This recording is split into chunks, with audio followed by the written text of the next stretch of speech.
కడప జిల్లా బద్వేల్కు చెందిన senior న్యాయవాదిని cyber నేరగాళ్లు మోసగించి 72 లక్షల రూపాయలు కాజేసిన కేసులో 9 మంది నిందితులను పోలీసులు అరెస్టు చేశారు. నిందితుల నుంచి 5 లక్షల రూపాయల నగదు, ఏటీఎం కార్డులు, సెల్ ఫోన్లు స్వాధీనం చేసుకున్నారు. గడిచిన 3 నెలల కాలంలో బెంగళూరు నుంచి వాట్సాప్ కాల్లో మాట్లాడిన సైబర్ నేరగాళ్లు ఓ కేసులో ఇరుక్కున్నావని బాధితుడు ప్రసాద్ను బెదిరించారు.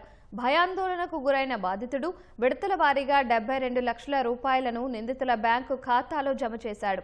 మోసపోయానని గ్రహించిన బాధితుడు సైబర్ క్రైమ్ పోలీసులకు ఫిర్యాదు చేశాడు. దర్యాప్తు ప్రారంభించిన పోలీసులు నెల్లూరు, ప్రకాశం, కడప జిల్లాకు చెందిన 9 మంది సైబర్ నేరగాళ్లను అరెస్టు చేశారు. అంటే వాళ్ళు మాకు వీడియో కాల్ చూపించినారు. అంత సిబిఐ వాళ్ళది ఎంబ్లమ్ చూడము, ఆయన డ్రెస్ చేసుకోవడము. సో నేను I believe they are real police. ఏం నేరం చేయలేదు, కానీ మీకు ప్రయర్ ఇన్వెస్టిగేషన్ అనేది ఒకటి ఉన్నది. మీరు ఒక అప్లికేషన్ ఇవ్వండి ప్రయర్ ఇన్వెస్టిగేషన్కు, ఆ తర్వాత ఇన్వెస్టిగేషన్ చేస్తారు. చేసిన తర్వాత మీకు ఏం సంబంధం లేకపోతే మిమ్మల్ని మీ కేసు క్లోజ్ చేసేస్తామని చెప్పినారు. మాకు నా మీద కేసు రిజిస్టర్ అయింది. తర్వాత సదాఖాన్ కేసులో అతను అరెస్ట్ అయింది.